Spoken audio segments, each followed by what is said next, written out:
সংখ্যালঘু সম্প্রদায় হচ্ছে মুসলমানরা। আমাদের সংবিধানে কোথাও বলা নেই যে মুসলমান বা ইসলামীরা সংখ্যালঘু।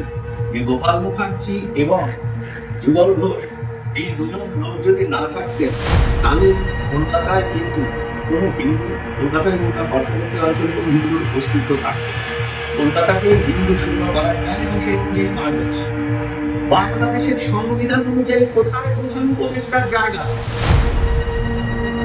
সংবিধানকে তারা মানে না এবং বলেছিলেন যে চিকেন নেক ভারতবর্ষের 7টা প্রভিন্সকে উনি বার করে দেবেন। বাংলাদেশে এরা পার্মানেন্টলি হিন্দু মুসলমানের মধ্যে একটা বিভেদ তৈরি করে বাংলাদেশকে হিন্দু শূন্য করতে চাইছে।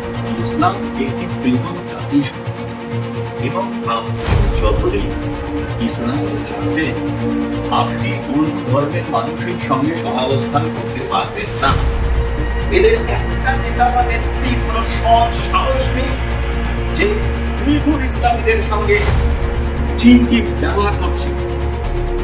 এরা সকলেই চীনের পদলেহন লাগে এবং এরপরে আপনি বলবো মমতা ব্যানার্জি ডাইরেক্টলি জেহাদিদের সঙ্গে হাত মিলিয়েছেন, জেহাদিদের মদত দিচ্ছেন। তিনি বলছেন তিনি তাকে ছেড়ে দিয়ে চলে যাবেন। এরা দেহত্যাগ করে কিন্তু পদত্যাগ করে না। পদত্যাগ ওনার ডিস্ট্রিক্টে লেখা নেই। আরেকটা কথা বলি যে মমতা ব্যানার্জির সততা নিয়ে কথা বলা হয়, সততার কি প্রতীক? নমস্কার, আপনারা দেখছেন কফি উইথ বোস। আজকে আমাদের অতিথি ডক্টর নারায়ণ চক্রবর্তী। নারায়ণবাবু গত 2024-এ বিজ্ঞানে পদ্মশ্রী প্রাপ্ত বৈজ্ঞানিক। তিনি অধ্যাপক ছিলেন এবং পশ্চিমবঙ্গ জৈব প্রযুক্তি নিগমের নির্দেশক এবং পরামর্শদাতা ছিলেন ডক্টর নারায়ণ চক্রবর্তী। নারায়ণবাবু, আপনাকে স্বাগত। নমস্কার। আমাদের আজকে আপনার যে বিষয়, আপনার যে বিজ্ঞান নিয়ে দীর্ঘদিন সাধনা, দীর্ঘদিন যে কাজ করার যে বিষয়, এর বাইরেও একটা বড় জগৎ আপনাকে চেনে একটু অন্যরকম ভাবে। বিশেষ করে বিভিন্ন পত্রপত্রিকায় পোস্ট এডিটোরিয়াল আপনি লিখে, আপনার লেখা অত্যন্ত সমৃদ্ধ এবং লিখে আপনি অনেক জনপ্রিয় বটে। আমরা বিভিন্ন সময় বিভিন্ন বিষয়ে লেখা আপনার দেখেছি, রাজনীতির বিষয় দেখেছি, খেলাধুলোর বিষয় দেখেছি, বাংলাদেশের বিষয় নিয়ে আপনি দীর্ঘদিন ধরে লিখে আসছেন। বিশেষ করে যখন 5ই আগস্টে যে ঘটনা ঘটল বাংলাদেশে, তারপর থেকে আপনার কলমকে গর্জে উঠতে দেখা গেছে বাংলাদেশের বিভিন্ন বিষয় নিয়ে। পশ্চিমবঙ্গের মানুষ এবং বাংলাদেশের মানুষ খুব জানতে চায় যে তাদের ভবিষ্যৎ কি। তো বাংলাদেশের বর্তমান যে রাজনৈতিক পরিস্থিতি, বাংলাদেশের বর্তমান যে সম্মিলিত যে সামাজিক পরিস্থিতি, এতে আপনার কি মনে হয়, মানে বাংলাদেশের এই অবস্থা তৈরি হলো কেন? যে কথাটা বলতে হয় যে এর একটা পটভূমিকা আছে, বিশেষ পটভূমিকা। সেটা হচ্ছে ভারত ভাগের সময় থেকে, এবং একটু সময় লাগবে এটা শুনতে, কারণ সাম্প্রতিককালে কোনো লেখা, কোনো সংবাদ মাধ্যমে এগুলো হয়তো রিক্যাপিচুলেট করা বা এর যে একদম নিরপেক্ষ বিচার বিশ্লেষণ সেটা সম্ভব হয়নি, কারণ পক্ষপাত দুষ্ট চিন্তাধারার জন্য। প্রথমে বলি, ভারতবর্ষের যে স্বাধীনতা এসেছে সেটা কিন্তু বিপ্লবীদের এবং সশস্ত্র যে লড়াই হয়েছিল তার জন্য নয়। ভারতবর্ষ স্বাধীন হয়েছে, প্রথমে বলি স্বাধীনতা নয়, ডোমিনিয়ন স্ট্যাটাস পেয়েছে। সেটা হচ্ছে বাই কনসালটেশন, এবং 2-3টে পক্ষ ছিল। একটি হচ্ছে ইসলামীদের রিপ্রেজেন্ট করছিল মুসলিম লীগ, আরেকটি হচ্ছে ভারতীয় হিন্দুদের রিপ্রেজেন্ট করছিল কংগ্রেস, এবং অন্যটি ডেফিনেটলি ব্রিটিশ সরকার। এখানে একটা কথা উল্লেখযোগ্য যে ভারতবর্ষের তদানীন্তন অবিভক্ত ভারতবর্ষে মানুষ যারা ইসলামী এবং হিন্দু তারা কেউ কিন্তু এই মুসলিম লীগ বা কংগ্রেসকে ঠেকা দেয়নি যে আপনারা আমাদের হয়ে কথা বলুন। কিন্তু যে কোনো কারণেই হোক, যেহেতু এটা আলোচনার মাধ্যমে পাওয়া গিয়েছিল ডোমিনিয়ন স্ট্যাটাস, সেটা পাওয়ার সময়ে একটা জিনিস স্বীকার করে নেওয়া হয়েছিল তিন পক্ষই যেটা স্বীকার করেছিল সেটা হচ্ছে জিন্নাহর একটি বক্তব্য যে ইসলাম একটি পৃথক জাতিসত্তা এবং এই জাতিসত্তা অন্য জাতির সঙ্গে সহাবস্থানে থাকতে পারে না, এবং তার বিভিন্ন রকম কারণও উল্লেখ করা হয়েছিল। নারায়ে তাকদীর, লা ইলাহা ইল্লাল্লাহ মুহাম্মদ রাসূলুল্লাহ, তাদের যে প্রথম বক্তব্যটা সেটা হচ্ছে আল্লাহ ছাড়া কোনো ঈশ্বর নাই, রসুল ছাড়া কোনো নবী নাই, এবং অন্য ধর্মের তাদের কোনো রকম ভাবেই স্বীকৃতি প্রদান করা যাবে না। সেই জন্যই ইসলামকে একটি আলাদাভাবে রাখা হয়েছিল। প্রশ্ন হচ্ছে যে এমতাবস্থায় যখন ইসলামীদের জন্য দুটো ভাগে ভাগ হলো দেশ, এবং এক ভাগ রইল হিন্দুদের জন্য স্বাভাবিকভাবে, তখন জওহরলাল নেহেরু কোনো রকম কোনো ভোট বা অন্য কিছু ছাড়া নিজেই ঠিক করে নিলেন যে ভারতবর্ষে সকলেই থাকতে পারবে। এইবারে দেখুন একটা জিনিস, আমরা যদি মুঘল বা সুলতানের আমলেও দেখি যে ইসলামী রুলারদের একটা ট্র্যাডিশন হচ্ছে তারা ভীষণ ক্ষমতা লিপ্সা এবং ক্ষমতা চায়। ভারতবর্ষের সমস্ত ইসলামী রাজনীতিবিদরা ক্ষমতার ভাগ পাকিস্তানের দুটি খণ্ড পশ্চিম এবং পূর্বতে পেলেন না। যারা পেলেন না তাদের একটা বড় অংশ তারা কিন্তু ভারতবর্ষে রয়ে গেলেন, এবং নেহেরু তাদের লালন পালন করলেন।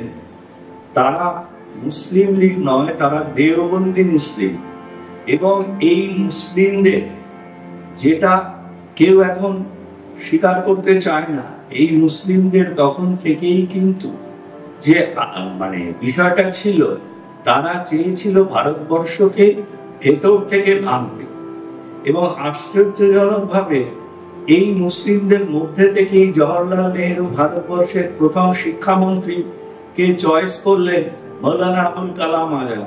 আচ্ছা, মৌলানা কথাটার মানে তো হচ্ছে বিদ্বান ব্যক্তি। আমি জানতে চাই যে মৌলানা আবুল কালাম আজাদের কোনো স্কুল কলেজে পড়াশুনোর শংসাপত্র পাওয়া যায়নি, এমনকি তার মাদ্রাসার কোনো শংসাপত্র নেই, কিন্তু তিনি মৌলানা। যেইভাবে জওহরলাল নেহেরু পণ্ডিত হয়েছিলেন, তিনি পণ্ডিত কিভাবে হলেন সেটা পদবী না নাম নাকি কেউ জানে না। তা যাই হোক, এই ধরনের গিমিকের মাধ্যমে যখন ডোমিনিয়ন স্ট্যাটাস হলো, তৈরি হলো ভারতবর্ষের সংবিধান, সেই সংবিধানকেও কিন্তু ট্রাম্পল করা হলো। কেন বলছি যে আজকে পশ্চিমবঙ্গ তথা ভারতবর্ষে বহু মানুষ মনে করেন এবং বিরোধী বহু নেতা তাদের শিক্ষার দৈন্যতার জন্য কখনো আমাদের সংবিধানটি পড়ে দেখেনি, যে তারা বলেন সংখ্যালঘু সম্প্রদায় হচ্ছে মুসলমানরা। আমাদের সংবিধানে কোথাও বলা নেই যে মুসলমান বা ইসলামীরা সংখ্যালঘু। বহু জায়গায় তারা সংখ্যাগুরু আছে, এবং সংখ্যালঘু বলতে কি বোঝায় সেটা কিন্তু সংবিধানে পরিষ্কার দেওয়া আছে।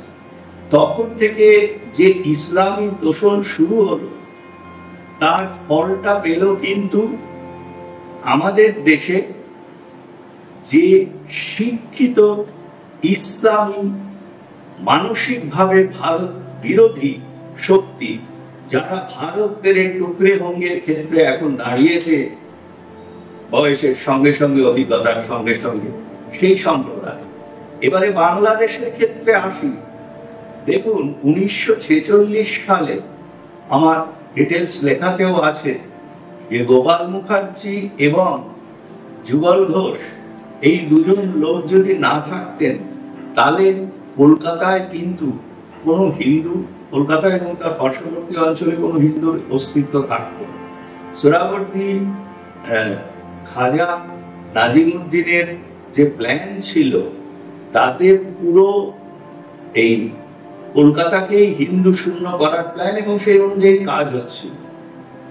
এবং তারপরের ঘটনা সকলেই জানেন, পরবর্তীকালে যখন নোয়াখালী এলো, নোয়াখালীতে আমরা একটা বিভৎস জিনিস দেখলাম। সেটা কি? সেটা হচ্ছে পূর্ব পাকিস্তানে যারা ইসলামী মানুষ তারা অ্যাকচুয়ালি আশরাফি ইসলাম নয়, আতরাফি ইসলাম। আশরাফি ইসলামীরা হচ্ছেন খানদানি ইসলামী, যারা কোনো আরবি ইসলামী ধর্মগুরুর থেকে কনভার্টেড হয়েছেন বা তাদের দ্বারা কনভার্টেড, কারোর দ্বারা কনভার্টেড হয়েছেন, যেমন সৈয়াদ ইত্যাদি। কিন্তু মানে আমাদের পূর্ব পাকিস্তানের যে মানুষগুলো সেগুলো আতরাফি মুসলমান বলে আশরাফি মানে পাকিস্তানের যে উর্দু স্পিকিং মুসলিম তারাও কিন্তু এদেরকে মানুষ বলে গণ্য করত না।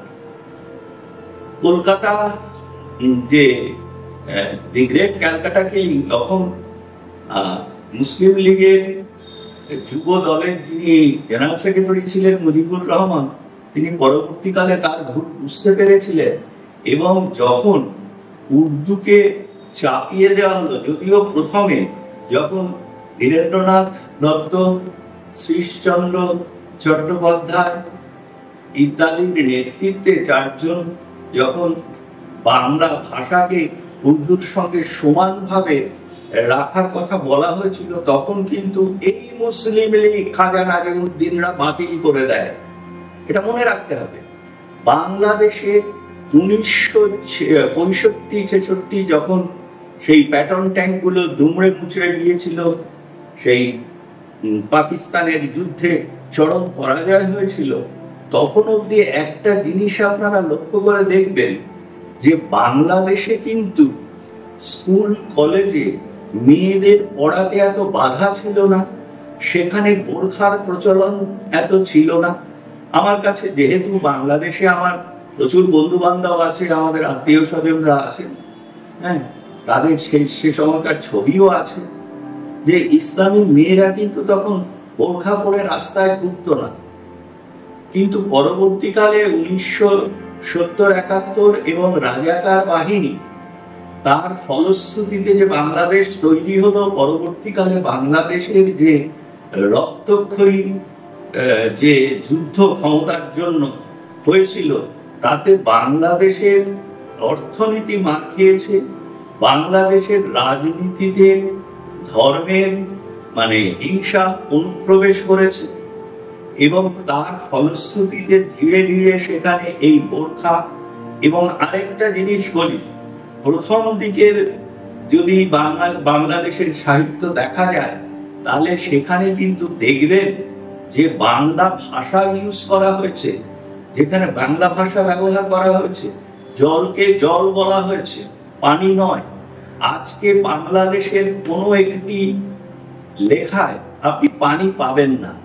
কিভাবে বাংলাদেশে এই জিহাদি অনুপ্রবেশ এবং হিন্দু বিরোধিতার সূত্রপাত হলো, তার একটা বড় এক্সাম্পল হচ্ছে যে আপনারা যদি বিভিন্ন সামাজিক মাধ্যমগুলো দেখেন, সেখানে দেখবেন বিভিন্ন নাটক ইত্যাদিতে তারা সবসময়ই বলেন গরুর গোশত। তাদের বিভিন্ন অকেশনে গরুর গোশত, গরুর মাংস খাওয়ার কথা তারা বলে। তারপরে আস্তে আস্তে কাকা কাকি, মামা মামি সব পাল্টে গেল, চাচা চাচি, ফুফা ফুফি ইত্যাদি শুরু হলো। বোরখার প্রচলন তো আগেই হয়েছিল, যদিও এর মধ্যে একটা শিক্ষিত বাঙালি মুসলমান সমাজ সেখান থেকে বেরিয়ে এসে দেশে বিদেশে শিক্ষিত হয়ে তারা কিন্তু এগুলোর বিরোধিতা করেছিল। এবং আপনাদের মনে আছে যে 2 দশক আগেও বহু এইসব মুক্ত চিন্তাবিদ ইসলামী মানুষজনকে গলা কেটে হত্যা করা হয়েছিল, গুলি করে হত্যা করা হয়েছিল। একটা ভয়ের রাজনীতি ধীরে ধীরে সেখানে অনুপ্রবেশ করে। এবং যেহেতু শেখ হাসিনার নেতৃত্বে ভারত এবং অন্য প্রতিবেশীদের সঙ্গে সৌহার্দ্য বজায় রেখে বাংলাদেশ সরকার ধীরে ধীরে উন্নতির দিকে এগোচ্ছিল, সেটা এদের অসুবিধে হলো এবং ইতিমধ্যে সুবিধে হয়ে গেল তাদের রাজাকার এবং তাদের দলবল পাকিস্তানিদের যে গুপ্ত যে সমর্থক তারা ডিপ স্টেট, আমেরিকার ডিপ স্টেট, যেটা কমলা হ্যারিসের নেতৃত্বে ডোনাল্ড লুককে দিয়ে এখানে ইনকর্পোরেট করার চেষ্টা হয়েছিল। এই ডোনাল্ড লুক কিন্তু ইমরান খানের ইলেক্টেড গভর্নমেন্টকে পাকিস্তান থেকে সরিয়েছিল এবং ইমরান খানের দল তেহরিক ইনসান তারা কিন্তু প্রমাণ সহ এটা সাবমিট করেছিল। এটা প্রচলিত, সবাই জানে। ভারতবর্ষে চেষ্টা করেও পারেনি, ভারতবর্ষের এক বিরোধী দলনেতা ধরা পড়ে গেছিলেন, সেসব ভিন্ন প্রশ্ন। আমাদের সুযোগ্য বিদেশ মন্ত্রী জয়শঙ্করজি সেটা আটকেছে। আর তারপরে দেখুন, হঠাৎ করে বাংলাদেশের যে ইলেক্টেড প্রধানমন্ত্রী শেখ হাসিনা, তিনি রাতারাতি বাধ্য হলেন রেজিগনেশন না দিয়ে বিদেশে ভারতবর্ষে পালিয়ে আসতে। কিন্তু তারপরে সেখানে প্রধান উপদেষ্টার দায়িত্ব নিলেন মোহাম্মদ ইউনূস। বাংলাদেশের সংবিধান অনুযায়ী কোথায় প্রধান উপদেষ্টার জায়গা? সংবিধানকে তারা মানে না। এবং উনি বলেছিলেন যে চিকেন নেক কেটে ভারতবর্ষের 7টা প্রভিন্সকে উনি বার করে দেবেন। ওনার ভরসা ছিল যে আমেরিকা, পাকিস্তান এবং চীন ওনার হয়ে যুদ্ধে লাফিয়ে পড়বে এবং ওনাদের যে প্ল্যানটা সেটা হচ্ছে একদিকে পাকিস্তান আরেকদিকে বাংলাদেশ, এই দুটো একসঙ্গে করতে পারলে ভারতবর্ষকে চেপে টুকরো টুকরো করা যাবে। এখন ভারত সরকার কতটা এই ধরনের ইউনূসের মতো একজন জেহাদি, ক্ষমতালোভী এবং অসৎ, অসাংবিধানিক নেতৃত্বকে সহ্য করবে, সেটা ভারতবর্ষের ব্যাপার।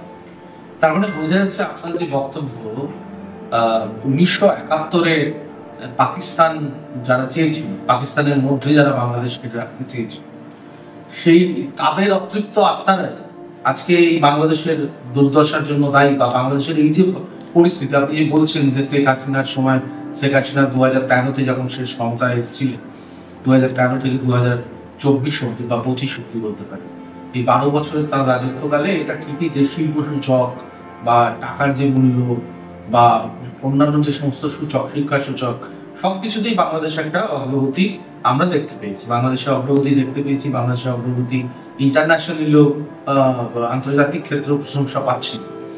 তো তাহলে কি আপনার মনে হয় এই যে 1971-এ যারা বাংলাদেশকে ভাগ হতে দেয়নি, ভাগ হতে চায়নি, ভাগ করতে দিতে চায়নি, তারাই কি আবার নতুন করে নতুন শক্তিতে বলিয়ান হয়ে গত 5ই আগস্টের ঘটনাটা ঘটেছে? এটা তো নিঃসন্দেহ যে 5ই আগস্টের ঘটনাটা কোনো ছাত্রদের স্বতঃস্ফূর্ত ঘটনা নয়। ওই সময়ে বিভিন্ন টিভি চ্যানেল এবং অন্যান্য মাধ্যমে আমি বলেছিলাম যে এই ঘটনার ঘটার কোনো যুক্তি ছিল না, কারণ শেখ হাসিনা ছাত্রদের যে রিজার্ভেশন বাতিলের ব্যাপারটা মেনে নিয়েছিলেন এবং তা সত্ত্বেও বেছে বেছে হাসিনার দলে আওয়ামী লীগের অফিস পোড়ানো হলো, সরকারি প্রপার্টি, বিশেষ করে সরকারি সংবাদ মাধ্যমের উপরে আঘাত করা হলো এবং পরবর্তীকালে দেখা গেল এরা কেউ ছাত্র নয়, ছাত্র নামধারী দুর্বৃত্ত যাদেরকে কাজে লাগানো হয়েছিল। মোহাম্মদ ইউনূসকে দেশের বাইরে থেকে উড়িয়ে এনে জুড়ে বসানো হলো এরকম ভাবে। এটা তো বোঝাই যায় যে একটা বিদেশি প্ল্যান, এবং বাংলাদেশের এখন শুধু রাজনৈতিক নয়, আপনি অর্থনৈতিক ব্যাপারটাই দেখুন না, যে বাংলাদেশের অর্থনৈতিক দুরবস্থা কোথায় গিয়ে পৌঁছেছে। এবার ঘটনা হচ্ছে যে বাংলাদেশে এরা পার্মানেন্টলি হিন্দু মুসলমানের মধ্যে একটা বিভেদ তৈরি করে বাংলাদেশকে হিন্দু শূন্য করতে চাইছে। এরা একটা জিনিস ভুলে যাচ্ছে, যেই মুহূর্তে বাংলাদেশ হিন্দু শূন্য হবে সেই মুহূর্তে কতগুলো জেহাদিকে তাদের পরপারে পাঠাতে ভারত সরকারের ক ঘন্টা সময় লাগবে। আপনি যদি বলেন ওপেন থ্রেট, এটা ওপেন থ্রেট, যদিও আমার কথাতে ভারত সরকার করবে না। আমি খালি মনে করিয়ে দিই, ইন্দিরা গান্ধীর সময় জগজিৎ সিং আরোরা, ভারতের দায়িত্বে থাকা সেনানায়ক, তিনি কিন্তু পাকিস্তানি নিয়াজি 51,000 সোলজারকে সহ আত্মসমর্পণ করতে বাধ্য করেছিলেন মাত্র 14 ঘন্টা সময়ে ভারতীয় ফোর্স নেওয়ার পরে। এখন মোহাম্মদ ইউনূসের ক্ষেত্রে এটা কতক্ষণ লাগবে জানি না, তবে উনি যে লাফালাফি করছেন সেটা তো বোঝাই যাচ্ছে যে এগুলো মানে একটা ভালো খেলল ব্যাপার, এবং এটা বাংলাদেশের জেহাদিদের উত্তপ্ত করা হচ্ছে। এবং দেখো, একটা জিনিস আমি বলি যে 1946-এর সময়ও দেখেছি এই বাংলাদেশের বিশেষ করে নিচু শ্রেণীর যে মুসলমানরা অশিক্ষিত, তাদেরকে দুটো জিনিসের লোভ দেখানো হতো। একটা হচ্ছে সেক্স, যেটা হিন্দু মহিলাদের থেকে তারা পেত। সেকেন্ডটা হচ্ছে স্থাবর সম্পত্তি, যেটা হিন্দুদের থেকে তারা দখল করেছিল। এরও তো একটা শেষ আছে, এই শেষের শেষটা কোথায়? আর পৃথিবীতে রাজনৈতিক দিক থেকে চিরস্থায়ী কোনো বন্দোবস্ত হয় না। বাংলাদেশে অনেক শুভবুদ্ধি সম্পন্ন ইসলামী মানুষ, শিক্ষিত মানুষরা আছে। আমার বহু বন্ধু বান্ধব আমার সঙ্গে পদ্মশ্রী পেয়েছেন, এই আমাদের কি বলে রিজওয়ানা বন্যা চৌধুরী, আমার বিভিন্ন আত্মীয় স্বজন আছেন বাংলাদেশে, তারা কিন্তু বলছেন যে কবে এই আপদটা যাবে। একটা জিনিস কিন্তু পরিষ্কার, দেখো একটা কথা বলি, যে বাংলাদেশের এই যে ছোট ছোট বিষয়গুলো, যেটা আমি আগে বলেছিলাম, যে নাটকের মধ্যে গরুর গোস্ত ঢোকানো হচ্ছে, শুয়োরের গোস্ত কেন নয়, মুরগির গোস্ত কেন নয়, এগুলো হচ্ছে অ্যান্টি হিন্দু ক্যাম্পেইন ছড়ানো। আরেকটা কথা বলি, এই যে বোরখার মধ্যে আবৃত করা মেয়েদের, এটার একটা উদ্দেশ্য হচ্ছে পুরুষদের সেক্সুয়াল ডিজায়ারকে জাগিয়ে তোলা। আজকে দেখো, খোলা জামা কাপড় পরা মানুষদের, মানে মহিলারা যে সমাজে ঘোরাফেরা করেন পাশ্চাত্যে, সেখানে কিন্তু রেপ এবং মোলেস্টেশনের চার্জ অনেক কম। তুলনামূলকভাবে এই বোরখাধারীদের দেশে কিন্তু চার্জটা বেশি। এটা হিউম্যান সাইকোলজি। এবং এইগুলোকে, একটা কথা তুমি ঠিকই বলেছ, যে ওই 1971-এর রাজাকার, তাদের বংশধর, তাদের চিন্তাধারার লোকেরা, তারা কিন্তু ধীরে ধীরে ধীরে ধীরে এই কাজটা করেছে। এবং আমি শেখ হাসিনাকে একটা জায়গায় দায়ী করব, যে শেখ হাসিনা কিন্তু সুযোগ পেয়েও এদেরকে সমূলে বিনষ্ট করেননি। তিনি হয়তো কিছুটা ভোট ব্যাংকের দিকে তাকিয়েছিলেন, এবং এরা আস্তে আস্তে ধীরে ধীরে সেই রক্ত বীজের মতো বেড়েছে। এবং দেখো, তাদের ল্যাঙ্গুয়েজ, তাদের ভাষা কিভাবে পাল্টে গেছে। একটা আরবি মিশ্রিত একটা মানে বাংলাবি দাঁড়িয়ে গেছে, বাংলা আরবি। এবং তাদের যে ফ্যামিলির রিলেশনশিপ, সেটাও কিন্তু সেইভাবে ফুপা ফুপি, চাচা চাচি, নানা নানি, এগুলোতে দাঁড়িয়েছে। এখন আপনি বলতে চাইছেন যে বাংলাদেশ 1971-এর যে যুদ্ধ, তার যে প্রেক্ষিত তৈরি হয়েছিল, তার প্রেক্ষিতের একটা বড় কারণ ছিল ভাষা আন্দোলন। সেই ভাষা আন্দোলনের উদ্দেশ্যটাই কোথাও বিনষ্ট হয়ে গেছে বাংলাদেশ। বিনষ্ট হয়ে গেছে না, বিনষ্ট করা হয়েছে। জিনিসটা করা হয়েছে। আরেকটা যে জিনিসটা আমরা উল্লেখ করতে বলবো, যে পরিমাণের নাম আমরা 1971-এর আগে দেখতাম, যে বাংলা ভাষায় দেওয়া নাম হতো মানুষকে, কোনো পুরুষ জন্মালে বা কোনো মহিলা জন্মালে তাদের নামটা বাংলায় দেওয়া হতো, কিন্তু এখন বাংলায় নাম দেওয়ার প্রবণতা অনেক কমে গেছে। এখন উর্দুতে নাম দেওয়া হচ্ছে, এবং এই প্রবণতা শুধুমাত্র যে বাংলাদেশে আছে তা না, এটা অদ্ভুতভাবে এই পশ্চিমবঙ্গতেও প্রবেশ করেছে। এবং এই যে মনে হয়, মানে আপনার মানে আমি যেটা একটা প্রশ্ন আমি আপনাকে করতে যাচ্ছি, জানি না আপনি এটা যথেষ্ট বিতর্কিত প্রশ্ন হবে বলে আমার মনে হয়, সেটা হচ্ছে যে 1971-এর যুদ্ধের পর আমি বাংলাদেশেরও অনেক মানুষের কাছে শুনেছি, অনেক রাজনৈতিক ব্যক্তিত্বের কাছে শুনেছি, আমাদের এদেশেরও অনেক রাজনৈতিক ব্যক্তিত্বের কাছে শুনেছি, 1971-এর জয়ের পর, বিপুল জয়ের পর ইন্দিরা গান্ধীর কি এটা ভুল ছিল যে বাংলাদেশ ভূখণ্ডকে ভারতবর্ষের সঙ্গে সংযুক্ত না করা? কারণ অনেকেই আমাকে বলেছেন, অনেক আলোচনাতেও আমরা শুনেছি যে বাংলাদেশ যদি ভারতবর্ষের ভূখণ্ডের মধ্যে যুক্ত হতো, তাহলে বাংলাদেশের শুধু উন্নয়ন না, ভারতবর্ষ অনেক বেশি আরো শক্তিশালী দেশে পরিণত হতো। এটাকে আপনি এই যে বক্তব্য, এটাকে আপনি সঠিক বলে মনে করেন? আমি এই বক্তব্যটাকে পুরোপুরি বেঠিক মনে করি। কেন সেটা বলছি? সেটা হচ্ছে যে মোহাম্মদ আলী জিন্নাহ একটা অত্যন্ত সত্যি কথা বলেছিলেন। সেটা হচ্ছে ইসলাম একটি পৃথক জাতিসত্তা, এবং আপনি যতদিন ইসলামী থাকবেন আপনি অন্য ধর্মের মানুষের সঙ্গে সহাবস্থান করতে পারবেন না।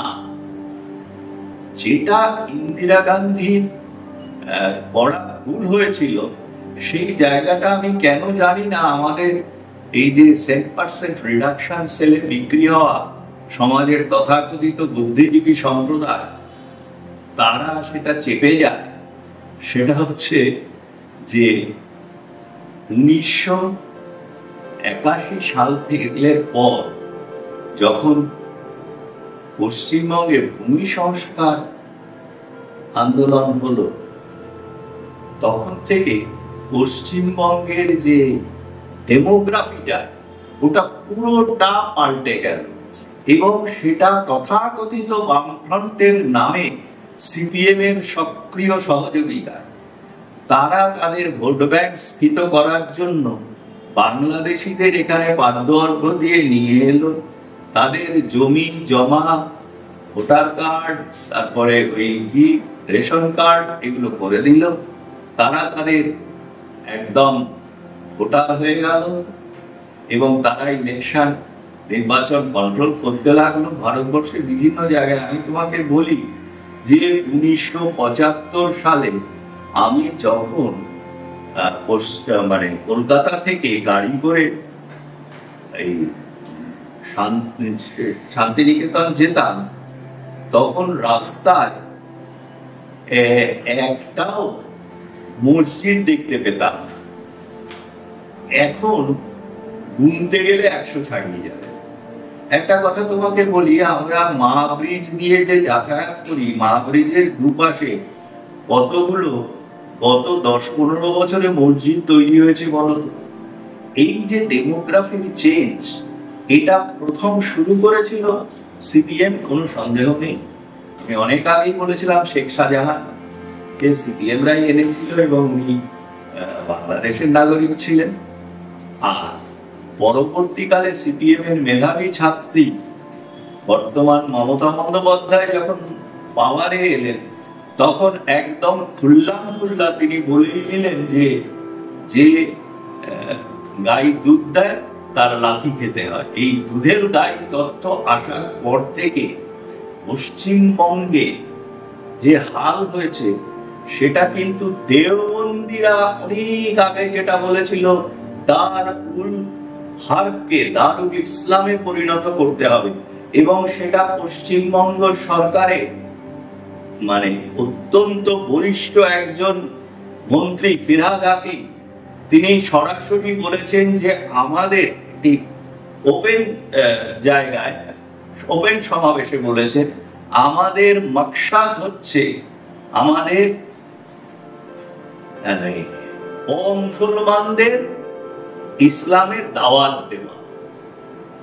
সুতরাং এই যে কনভার্ট করে, এবং তার উদ্দেশ্যটা একটাই, যে একদিকে পাকিস্তান, একদিকে বাংলাস্তান, এবং দুয়ের চাপে ভারতবর্ষকে চেপে যতটা পারো ভেঙে দাও।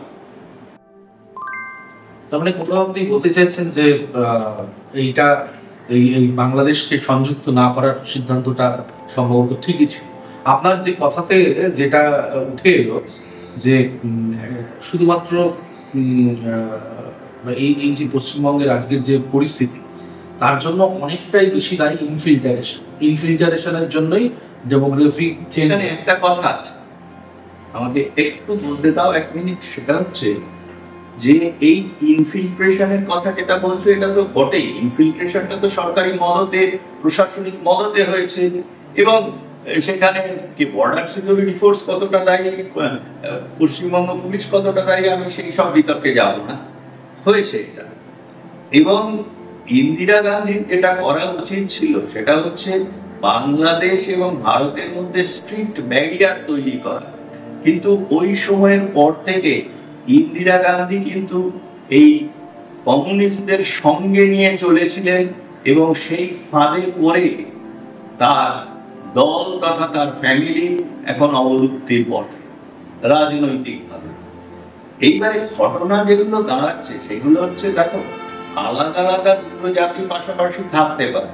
আমি তো বললাম যে বাংলাদেশে প্রচুর সজ্জন মানুষ আছে, কিন্তু তাদেরও কিছু করার নেই। এখন বাংলাদেশের যে অবস্থা, সেই অবস্থায় বাংলাদেশে নির্মূল হওয়া খালি সময়ের অপেক্ষা, যদি তারা নিজেদের না বদলায়। আচ্ছা বলো তো, শেখ হাসিনার কি অপরাধ ছিল পদ্মা সেতুর মতো একটা ডেভেলপমেন্টাল ওয়ার্ক? কখনো পাকিস্তান নিজের দেশে করতে পেরেছে? তাও পারে। অথচ সেই পাকিস্তানের পেছনে এরা যাবে। আর কমিউনিস্টদের সম্পর্কে বা মমতা দেবীর সম্পর্কে কিছু বলতে বলো না। এরা ধর্মনিরপেক্ষতার নামে ইসলামী ধর্মনিরপেক্ষতা প্রবর্তন করেছে। আমি একটা কথা বুঝি না, যে এরা প্যালেস্টাইনে যে হিন্দুদের মুসলমানদের কত অত্যাচার হচ্ছে সেই নিয়ে বলে, ভারতবর্ষের নাকি মুসলমানদের ওপর অত্যাচার হয়েছে। এদের একটা নেতা বা নেত্রীর কোনো সৎ সাহস নেই যে উইঘুর ইসলামীদের সঙ্গে চীন কি ব্যবহার করছে, কারণ এরা সকলেই চীনের পদলেহনকারী। মমতা ব্যানার্জির কথা একটা জিনিস আমি এখানে বলে দিই তোমাকে, যে উনি একবার বলেছিলেন যে কেউ যদি প্রমাণ করতে পারে যে আমার সঙ্গে জিহাদির যোগ আছে, তাহলে আমি তৎদণ্ডে ছেড়ে চলে যাব। উনি কোন মুখে কতবার এক কথা বলেন আমি জানি না। আমি সরাসরি, এর আগেও বলেছি, আমি সরাসরি জানিয়েছিলাম যে তিনি তার দলের ইমরান, যাকে রাজ্যসভায় পাঠিয়েছেন, তার সঙ্গে শিমির যোগাযোগ নিয়ে বাংলাদেশ থেকে ভারতীয় হাই কমিশন রিপোর্ট করেছে ভারত সরকারের কাছে। এবং আমি যতদূর প্রসিজিয়ারাল ব্যাপারটা জানি, যে ভারত সরকারের থেকে তার সেই নোট কিন্তু পশ্চিমবঙ্গ সরকারের কাছেও পৌঁছেছে, তবুও কিন্তু তিনি ওই জায়গায় বসে আছেন। আরেকটা বলি, যে তিনি যে লন্ডনে গেলেন, সেই কি বলে অক্সফোর্ড নাকি নিমন্ত্রণে, এরকম নিমন্ত্রণ তো অনেকেই পায়, সেখানে তাকে ফুলের তোড়া দিয়ে যিনি অভ্যর্থনা করলেন, তিনি একজন ভারতীয় এবং শিমির সঙ্গে ডাইরেক্টলি যুক্ত। এটা ভারত সরকারের রিপোর্টে প্রমাণিত। তাই নয়, তিনি বোধহয় তৃণমূল কংগ্রেসের হয়ে লোকসভার প্রার্থী হয়েছেন, তিনি তৃণমূল কংগ্রেসের হয়ে দক্ষিণ মালদার প্রার্থী হয়েছিলেন। এবং এরপরে আর কি বলবো, মমতা ব্যানার্জি ডাইরেক্টলি এই জেহাদিদের সঙ্গে হাত মিলিয়েছেন, জেহাদিদের মদত দিচ্ছেন। তিনি বলছেন তিনি নাকি ছেড়ে দিয়ে চলে যাবেন। এরা দেহত্যাগ করে কিন্তু পদত্যাগ করে না। পদত্যাগ ওনার হিস্ট্রিতে লেখা নেই। আরেকটা কথা বলি, যে মমতা ব্যানার্জির সততা নিয়ে কথা বলা হয়, সততার কি প্রতীক? 2001 সালে, খুব সম্ভবত 2001 সালে জর্জ ফার্নান্ডেজ, তখন ওই মিনিস্ট্রি, তোমার বলে যে সামরিক বাহিনীর যে মিনিস্ট্রিটা, সেখানে একটা কোন মাইনর টেন্ডারে কিছু ইরেগুলারিটিস হয়েছিল বলে মমতা ব্যানার্জির রেগে মেগে অন্য ডিপার্টমেন্টের মন্ত্রী ছিলেন, বোধহয় কয়লা নাকি, তিনি রেজিগনেশন দিয়ে বেরিয়ে গেলেন। আজকে ডাইরেক্টলি তার সরকারকে দুর্নীতি, চাকরি চুরি দায়ে যখন সুপ্রিম কোর্ট রায় দিল, তখন তিনি মানবিকতা দেখাচ্ছেন। কিসের মানবিকতা? তিনি তো দিনের পর দিন চুরি করে চলেছেন। তার ফ্যামিলির প্রপার্টি বাড়ে কি করে? ডক্টর চক্রবর্তী, আপনার যে কথা, আপনি যে কথাটা বললেন, তার থেকে একটা ইঙ্গিত বেরিয়ে এলো যে অ্যাপিসমেন্টের কথা। এখন বিষয় হচ্ছে, পশ্চিমবঙ্গের এখনো অব্দি যদি আমরা ভোটার দেখি, সেটা 70 আর 30, অর্থাৎ হিন্দুরা 70, মুসলিম বা অন্যান্য মিলে আছে 30%। আবার মমতা বন্দ্যোপাধ্যায় ব্রাহ্মণ পরিবারের সন্তান। তাহলে মমতা বন্দ্যোপাধ্যায় এই অ্যাপিসমেন্টের মধ্যে ঢুকে গেলেন কেন? বা তার প্রয়োজনটা কি ছিল? তার তো এইরকম মেজরিটিতে তিনি জিতেছিলেন, এই অ্যাপিসমেন্ট কেন প্রয়োজন হলো মমতা বন্দ্যোপাধ্যায়?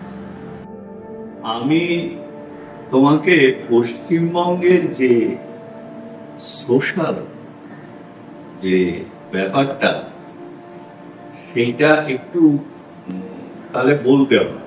কেন বলতে হয়? দেখো, মোহাম্মদ আলী জিন্নাহ দাদু মাছের ব্যবসা করতেন বলে তাকে সপরিবারে গুজরাটের মানুষরা, গুজরাটের ব্রাহ্মণরা সমাজচ্যুত করেন এবং উনি রেগে মেগে গিয়ে ইসলাম ধর্ম গ্রহণ করেছেন।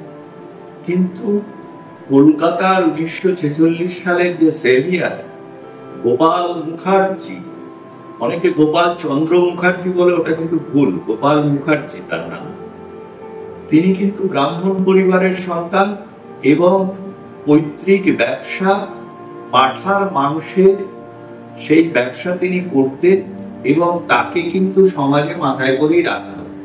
এটা হচ্ছে পশ্চিমবঙ্গের আমাদের যে সোশ্যাল একটা তোমার কি বলে কাঠামো, তার একটা পরিষ্কার একটা একটা এক্সাম্পল দিলাম।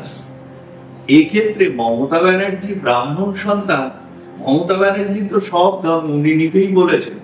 তিনি কি বলে ওই কালী পুজো করেন, কি কালী পুজো করেন আমি জানি না, তবে সরস্বতী পুজোর মন্ত্র আমরা যেটা জানি যে জয় জয় জয় জয় দেবী চরাচর সারে কুচযুগ শোভিত মুক্তাহারে বীণা রঞ্জিত পুস্তক হস্তে ভগবতী ভারতী দেবী নমস্তে। ওটাকে উনি বলেছিলেন কুচসিত ভূইত মুক্তাহারে বীণা পুস্তক রঞ্জিত হস্তে, এটা উনি বলেন। আবার ওনার আমি বহুবার ছবি দেখেছি যে ইফতারের সময় ইফতার করছেন মাথায় চাদর দিয়ে, এবং নামাজ পড়তে ওনাকে দেখেছি সেই হাত নামাজিদের মতো করে পড়তে, এবং উনি বলেন আমি সব ধর্মই পালন করি। আচ্ছা, সর্বধর্ম যারা পালন করে তেমন মানুষ তো নর্মাল মানুষ নয়। ওনাকে আমার যেটা মনে হয়েছে, দেখো আমি তো অনেকদিন দেখছি, শি ইজ এ মেগালোম্যানিয়াক। উনি একজন মেগালোম্যানিয়াক মানুষ। উনি সবকিছু জানেন, সবকিছু বোঝেন, এবং উনি ক্যালকুলেশনটা খুব ভালো ভোটের করতে পারেন। সিপিএম এর সময় উনি ফাইট করে, অবশ্যই মনমোহন সিং এবং সোনিয়া গান্ধীর দয়ায় উনি প্রথম পাওয়ারে এসেছিলেন। তারপরের ইলেকশন গুলো যদি তুমি ভালো করে লক্ষ্য করে দেখো, দেখবে ওনার যে ভোট ডিভিশনের কায়দাটা, সেটা হচ্ছে কংগ্রেসকে প্রথম মার্জিনালাইজ করে দিল, কংগ্রেসের ভোট পার্সেন্টেজ কমে গেল, এবং তারপরে সিপিএম কে ধরলো। আর যেহেতু ওনার দলের কোনো নীতি নৈতিকতার ব্যাপার নেই, এসো টাকা তোলো, টাকা দাও, খাওয়া দাও, ফুর্তি করো, তো এই মতাবস্থায় সিপিএম কংগ্রেসের সব সেগুলো ঘিরে গেল। তো তাতেও যদি দেখো যে ইসলামীরা ছিল অ্যারাউন্ড 30%, 27 থেকে 30% এর মধ্যে। দেখো তোহা সিদ্দিকী কিছুদিন আগে বললেন যে পশ্চিমবঙ্গে এখন নাকি ইসলামীদের সংখ্যা 48%। আমি সেটা তেমন কোনো গুরুত্ব দিচ্ছি না, কিন্তু অফিসিয়ালি এটা যে শতকরা 30%-এর থেকে এই মমতা ব্যানার্জি দুধেল গাই পোষণের তত্ত্বে অনেকটাই বেড়েছে, সে বিষয়ে তো সন্দেহের অবকাশ নেই। এইটা এক। আরেকটা জিনিস হচ্ছে মমতা ব্যানার্জি কিন্তু অত্যন্ত ধুরন্ধর পলিটিশিয়ান, বিশেষ করে ভোট রাজনীতিতে। তিনি জানেন যে হিন্দুরা বহুধা বিভক্ত, এবং হিন্দুদের যেহেতু ইকোনমিক অবস্থা মানে অর্থনৈতিক অবস্থা খুবই খারাপ, পশ্চিমবঙ্গে চাকরি বাকরি ব্যবসা কিছুই নেই, কাটমানি নির্ভর, সেই জন্য তিনি তৃণমূল দলের সংখ্যা প্রচুর বাড়িয়ে নিয়েছেন। সেখানে সব যুবক যুবতীদের ঢুকিয়েছেন, যাদের দুর্নীতি অস্ত্র হিসেবে ব্যবহার করা হচ্ছে, এবং তাদেরকে পার্টির কাজ, ভোট ইত্যাদি দিতে হচ্ছে, এবং তাদের ফ্যামিলি তো আছে। এটা আমরা বহু ক্ষেত্রেই দেখেছি, এটা একটা ভালো পার্সেন্টেজ। আরেকটা জিনিস হচ্ছে তিনি পশ্চিমবঙ্গে এই যে বাজেটে প্ল্যান্ড এবং নন প্ল্যান্ড এক্সপেন্ডিচার, যেটা আমরা এতদিন জেনে এসেছি, সেটাকে চুলোয় পাঠিয়ে দিয়েছিলেন। সেটা কিছু নেই। উনি কেন্দ্রের থেকে টাকা পেলে নিজের ইচ্ছে মতো দান খয়রাত করেন। আর আমি আগেই বলেছি যে আমাদের পশ্চিমবঙ্গে উন্নয়ন যেটা হয় সরকারি এক্সচেকারে, তার 40 to 60% টাকা যায় এই ফ্যামিলি বা তার দলের লোকেদের কাছে কাটমানি হিসেবে। তারপরে তো প্রমোটার ইত্যাদি কন্ট্রাক্টর অন্যরা আছেন, সচিব টচিব আছেন। পশ্চিমবঙ্গে এই লুটের রাজত্ব চলছে। এই লুটের ভাগ পাওয়া লোকেদের উনি জানেন যে তারা নিজেদের অর্থনৈতিক কারণেই আমাকে ভোট দেবে। এরপরে রইল লক্ষ্মীর ভান্ডার। আচ্ছা ভাবুন তো, পশ্চিমবঙ্গের জনসাধারণের যে ইজ্জত, সেটা কোন জায়গায় উনি নামিয়েছেন। শেখ শাহজাহানের সময় আমরা জেনেছিলাম যে 1000-1200 টাকা করে মহিলাদের লক্ষ্মীর ভান্ডার দেওয়া হয় বলে তাদের বড়েরা তাদেরকে সাজিয়ে গুজিয়ে মাঝরাত্রিরে শাহজাহানের কাছে পিঠে খাওয়াতে পাঠাতেন। এই হচ্ছে পশ্চিমবঙ্গের মানুষের নৈতিক চরিত্র। এই জায়গাটাকে উনি খুব ভালোভাবে বুঝেছেন, এবং পশ্চিমবঙ্গে এই হিন্দুদের জায়গা এখানে আঘাতটা উনি করছেন। এছাড়া আরেকটা জিনিস তোমাকে আমি বলি, যেটা আমরা কাজের সূত্রে দেখেছি, অভিজ্ঞতায়, সেটাও বিশেষ কোনো মাধ্যম বলে না। সেটা হচ্ছে যে শহরে কিন্তু একরকম অবস্থা, শহরের বাইরে বিশেষ করে মফস্বল এবং গ্রামের দিকে সরকারি যে বাবুরা, সরকারি অফিসারদের বিভিন্ন কারণে তাদের শৈশবদের দরকার হয় মানুষজনের বেঁচে থাকার প্রয়োজনে, বিভিন্ন রকম চাহিদায় এইসব ফর্ম টর্ম ইত্যাদি করে, এবং এগুলো টোটালি ম্যানিপুলেট করা হয় ভোট মারফত। এরপরে আছে ভোটের দিনে, ভোটের কয়েকদিন আগে থেকে ভোটের দিন অবধি যে ইলেকশন হয়, সেই ইলেকশনে নামে কিছু ভণ্ডামোহ, মানে বিশেষ করে বিরোধী যাদের জেতার কোনো সম্ভাবনা আছে, তাদের গাড়ির সামনে ওইসব 1000 টাকা ভাতা পাওয়া, রাত দুপুরে পিঠে খাওয়ানো মহিলারা রাস্তার ওপর শুয়ে পড়েন। আর আমি জানি না কেন যে পর্যাপ্ত পরিমাণের যে মহিলা সিআইএসএফ বা সিকিউরিটি ফোর্স যাতে পাঠানোর কথা, সেটা কিন্তু ইলেকশন কমিশন 24 সাল অব্দি পাঠায়নি। এরপরে রইল কাউন্টিং, সেখানেও পয়সায় সবই হয়। তৃণমূলের হয়ে তাদের ইন্টারেস্ট দেখার জন্য তৃণমূলের লোক তো আছেই, আর অন্যান্য বিরোধী দলের লোকেরাও আছে, তাদের এজেন্টরা। আমি তোমাকে একটা এক্সাম্পল বলি, তুমি যদি ভালো করে লক্ষ্য করে দেখো, সিপিএম এতগুলো জায়গায় 2024 ইলেকশনে লড়লো, টাকা পেল কি করে? দুটো জায়গায় সিপিএম জামানত বাঁচাতে পেরেছে।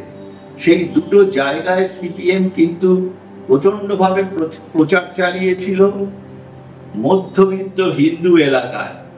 সেখানকার মুসলমান এলাকাগুলোতে সিপিএম যায়নি। একটাই কারণ, যতটা সম্ভব যে প্রার্থী জিততে পারে, বিজেপি বলো বা যাই বল, তাদের থেকে ভোটটা কেটে তৃণমূলকে বের করে দেওয়া।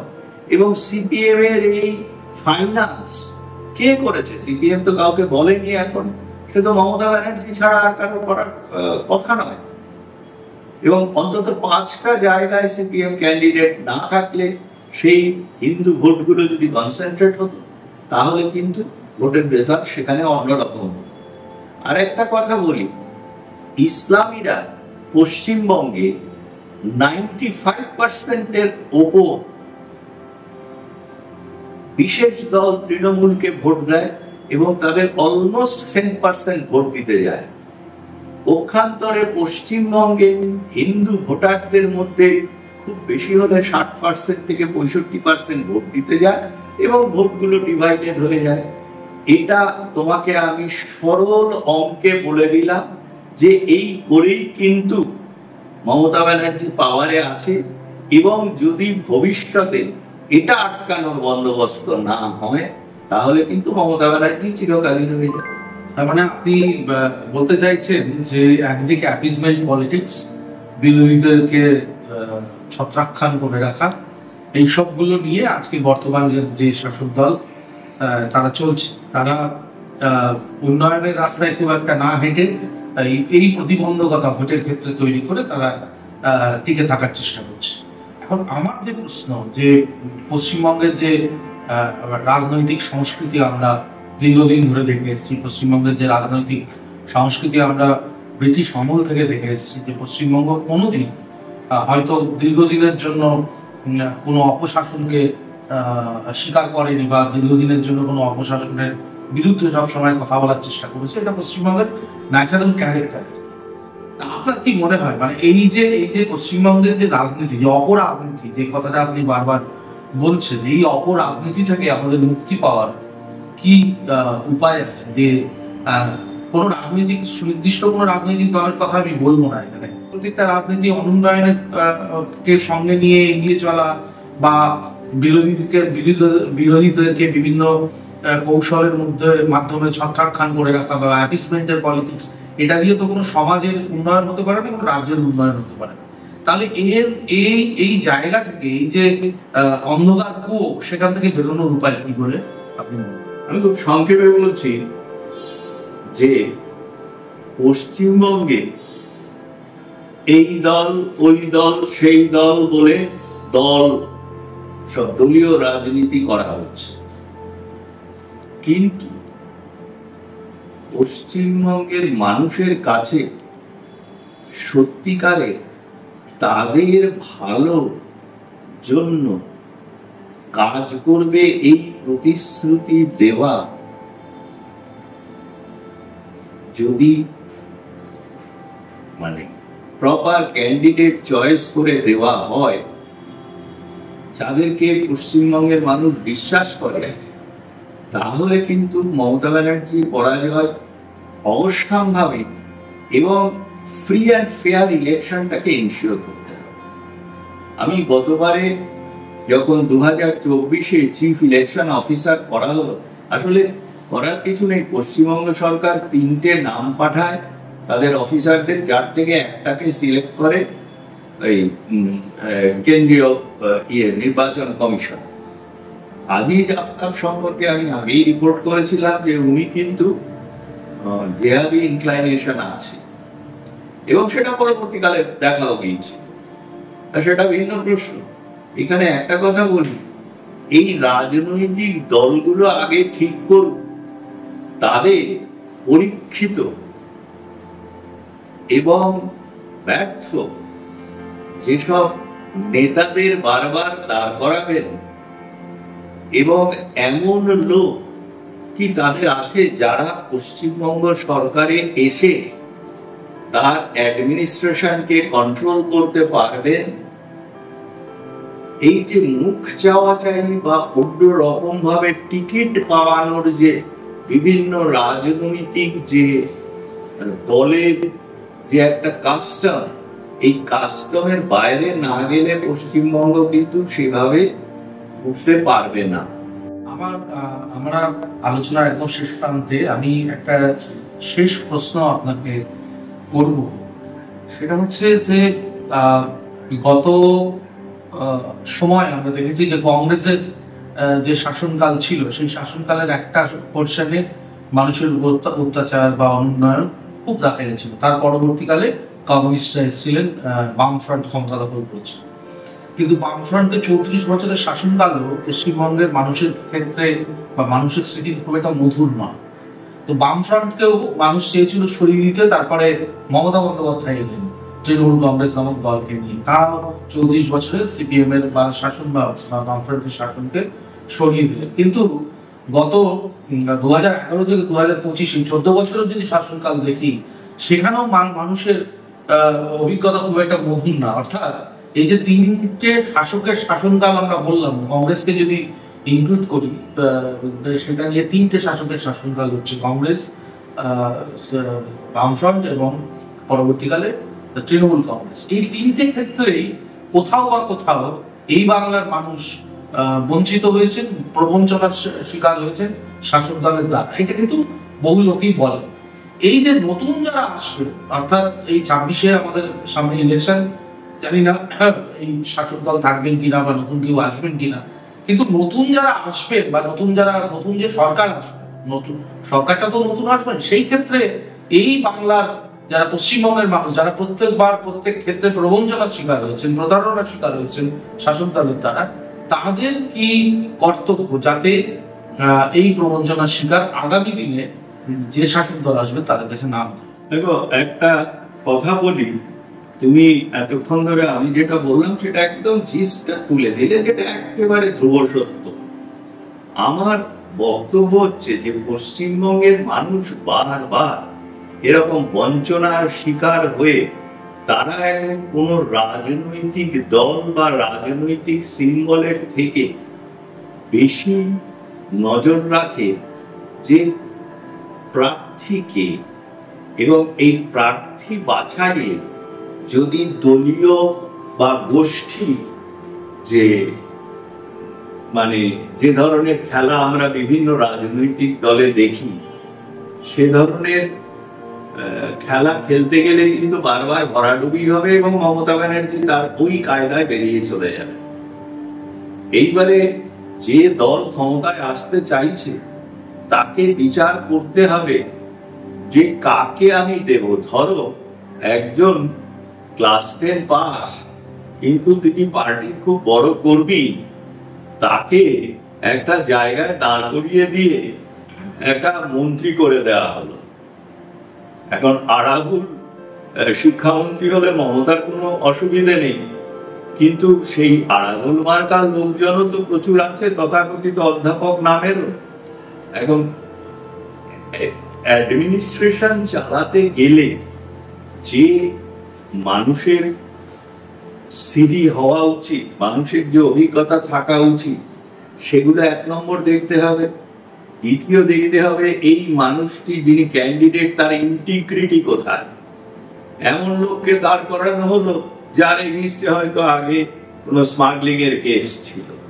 তিনি একটি বিশেষ মানুষের পছন্দের সিম্বলের লোক হলেন আর তাকে সঙ্গে সঙ্গে মানুষ ভোট দিয়ে দেবে, এটা আশা করাটা খুব, পশ্চিমবঙ্গের মানুষ বারবার বঞ্চনার শিকার হয়েছে। কাজেই এখানে প্রার্থী চয়েস এবং গোষ্ঠী বাজির ঊর্ধ্বে উঠে যদি করা যায় তাহলেই পশ্চিমবঙ্গে পরিবর্তন সম্ভব, নইলে নয়। অনেক ধন্যবাদ ডক্টর নারায়ণ চক্রবর্তীকে, বিশিষ্ট বিজ্ঞানী, পদ্মশ্রীপ্রাপ্ত বিজ্ঞানী। আমাদের যে আলোচনা, আমাদের যে আড্ডা সেটা চলছিল, আমরা সমৃদ্ধ হলাম এই আলোচনা থেকে। আবার নেক্সট দিন আমরা অন্য কোনো মানুষের সঙ্গে বসবো, অন্য কোনো বিশিষ্ট ব্যক্তির সঙ্গে বসবো। আজকের মতো